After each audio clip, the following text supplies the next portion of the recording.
Back on my YouTube channel. मैं हूं आपका होस्ट नरेश और जैसा कि आप देख रहे हैं मैं आ चुका हूं इंडिया के सबसे यंगेस्ट पैलेस के अंदर, जिसको जाना जाता है उम्मेद पैलेस के नाम से या फिर छत्र पैलेस के नाम से। छत्र पैलेस इसलिए जो इसमें पत्थर यूज़ किया गया है उसको लोकल लैंग्वेज के अंदर छत्र के नाम से जाना जाता है, इसलिए इस पत्थर का निर्माण छत्र से हुआ, इसलिए इसका नाम छत्र पैलेस था। और यंगेस्ट पैलेस इसीलिए बोला जाता है जब 1942 में जब इसका काम कंप्लीट हुआ था, उसके बाद जब 1947 में जब अपना देश आज़ाद हो चुका था, उसके बीच में किसी भवन का निर्माण हुआ नहीं था, तो उस ड्यूरेशन के अंदर इसी भवन का निर्माण किया गया था, इसीलिए इसको सबसे यंगेस्ट पैलेस के कैटेगरी में रखा गया है। तो जब हमारा देश अंग्रेज़ों के अधीन था तब यहाँ के इंग्लैंड के एक आर्किटेक्चर थे हेनरी लैंगस्टर। जब उन्होंने इसका मॉडल बना के तैयार किया था, एक छोटा सा मॉडल है जो आप अंदर की तरफ में अभी आपको लेके चलूँगा, तब आपको एक छोटा सा मॉडल बनाया दिखेगा। तब उन्होंने सबसे पहले इस मॉडल का प्रिपरेशन किया था, उसके बाद इसका भवन का कार्य स्टार्ट किया था उन्होंने। इस भवन को कार्य स्टार्ट करने के लिए जब शुरुआत की थी तब सबसे पहले यहाँ पे प्रचलित था मार्बल का। तब मार्बल यूज़ नहीं करके और जोधपुर का जो मेन लोकल पत्थर था उसको यूज़ किया गया था। तो जोधपुर में दो टाइप के पत्थर बहुत ज़्यादा यूज़ होता था उस टाइम, एक तो था रेड स्टोन और एक था येलो या लाइट पिंक स्टोन, जिससे ये अभी भवन बना हुआ है। रेड स्टोन इसलिए क्योंकि उसके अंदर जो आयरन का लिगमेंट था वो ज़्यादा होता था, इसलिए वो रेड पत्थर था, उसकी आयु भी कम होती थी। और इसको यूज़ किया गया था पिंक पत्थर में, पिंक स्टोन, जिसके अंदर सबसे ज़्यादा सिलिकॉन पाया जाता था, तो इसकी आयु भी ज़्यादा होती थी, इसलिए इसका चूज़ किया गया, फिर इससे इस भवन का निर्माण किया गया। तो मार्बल का यूज़ इसलिए नहीं किया गया था क्योंकि उस टाइम जब जोधपुर के राजा ने सोचा कि अगर काम यहीं पे दिया जाए तो क्यों ना यहीं का पत्थर यूज़ किया जाए। जो मार्बल था वो मकराना में सबसे ज़्यादा फेमस था, वहीं के खाने के अंदर से वो निकलता था सारा का सारा। तो वो जो रियासत थी वो सारे जयपुर के अंडर में आती थी, तो जोधपुर के अंडर में कुछ आ नहीं रहता, तो सारा यहाँ से खजाना वहाँ देना पड़ता, इसलिए यहाँ का पत्थर चूज़ करने का फैसला किया गया।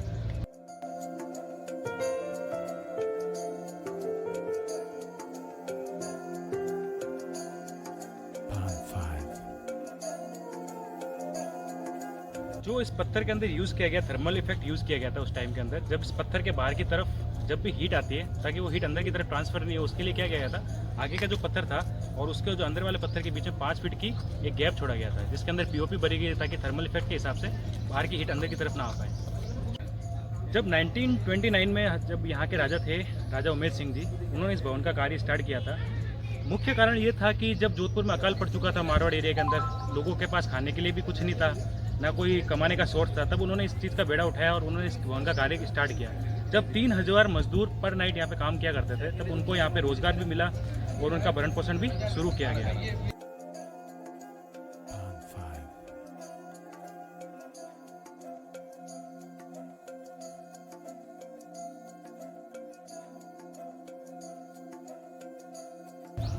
तो इस भवन के अंदर कुल 347 रूम बनाए गए, तो उसमें से अभी 40 रूम्स ऐसे हैं जिसमें अभी राजा जी की फैमिली वगैरह रहती है, जो हमारे यहाँ के वर्तमान के राजा हैं, राजा गजय सिंह जी। और जो पीछे के बचे 7 रूम, उसमें से एक रूम है जो आप पीछे की तरफ देख चुके हैं, वो एक छोटा सा म्यूजियम बना रखा है, उसके अंदर कुछ छोटी छोटी चीज़ें रख रखी है जो राजा महाराजाओं की थी देखने के लिए। और बाकी की जो 303 रूम है वो सारे के सारे एक होटल में कन्वर्ट किए गए, जिसको ताज होटल के नाम से आज जाना जाता है। और दो जो रूम है वो बहुत ज़्यादा एक्सपेंसिव है, जिनको राजा और महारानी का रूम बताया जाता है। उनकी पर डे की जो कॉस्ट है वो 4 से 6 लाख प्लस GST अलग से काउंट होती है। आप जब भी यहाँ विजिट करें तो एक बार अगर आपको रुकने का मौका मिले या फिर आप मनी से सब कुछ ठीक है आपके पास, तो आप प्लीज़ वहाँ पे विजिट जरूर करें। जब आपको राजा महाराजाओं का जो भी है वो देखने को मिलेगा, तो आपको मैं आगे के शॉर्ट्स दिखाऊंगा धीरे धीरे, तो आप बने रहिएगा यूट्यूब पे। Thank you. जब इस भवन के अंदर एंट्री करते हैं छोटे से म्यूजियम के अंदर, जब हमें सबसे पहले देखने को मिलती है महाराजा गजय सिंह जी की एक सुंदर सी तस्वीर। उसके बाद आपको देखने को मिलेगी बहुत सारी पेंटिंग्स। कुछ पेंटिंग्स में दिखाया गया है राजा का मुग़ल के ऊपर जब विजय प्राप्त हुई थी उसके बारे में। ये सारी पेंटिंग्स बनाई थी इंग्लैंड के सबसे मशहूर पेंटर ने, जिनका नाम था स्टीफन नॉर्बिलिन। स्टीफन नॉर्बिलिन के द्वारा सारी जो भी पेंटिंग देखने को मिलेगी, बहुत ही सुंदर तस्वीर मिलेगी वहाँ देखने को। और एक ये जो छोटा सा मॉडल दिख रहा है, ये बनाया था सबसे फेमस आर्किटेक्चर हेनरी लैंगस्टर ने।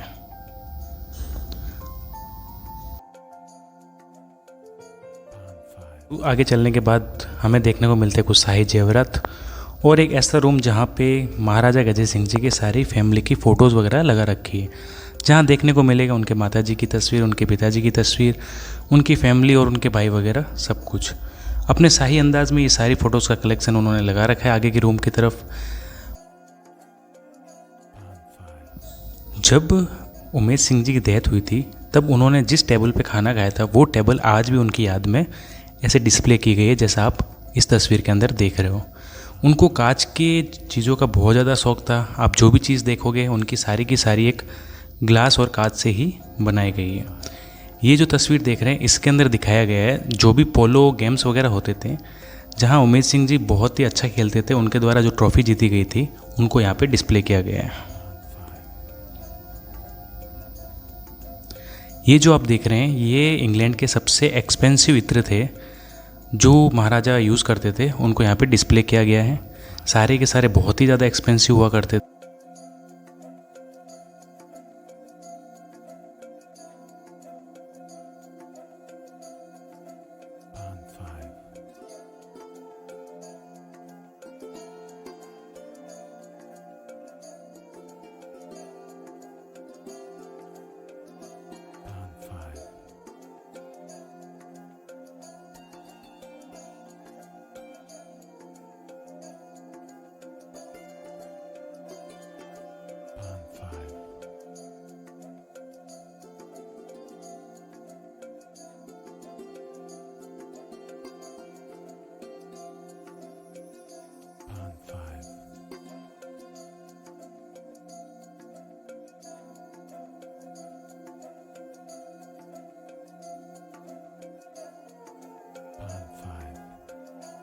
मैंने आपको डिस्क्राइब किया था जो भी अंदर का था।